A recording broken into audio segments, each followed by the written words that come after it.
சபரிமலைக்கு பெருவழி பாதையில் வரும் ஐயப்ப பக்தர்கள் அனைவரும் தவறாமல் நீராடும் இடம்தான் அழுதா நதி.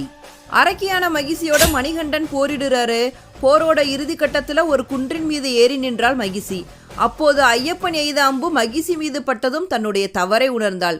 தன்னை மன்னிக்கும்படி ஐயப்பன் கிட்ட வேண்டி மனம் விட்டு அழுதாள். அவ்வாறு மகிழ்ச்சி அழுத கண்ணீர் வழிந்தோடி அழுதா நதியாக பெருகி ஓடுகிறது. ஐயப்பன் மகிழ்ச்சியை சம்ஹாரம் பண்ணிறாரு.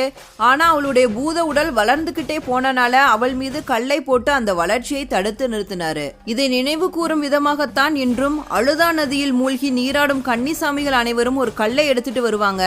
அந்த கல்லை எடுத்துக்கொண்டு வரும் ஐயப்ப பக்தர்கள் அங்கிருந்து சுமார் 2 கிலோமீட்டர் தூரத்தில் இருக்க கல்லிடும் குன்று அப்படிங்கிற இடத்துக்கு வந்து அந்த கல்லை அந்த குன்றின் மீது எரிந்துவிட்டு செல்வதை வழக்கமாக கொண்டிருக்காங்க.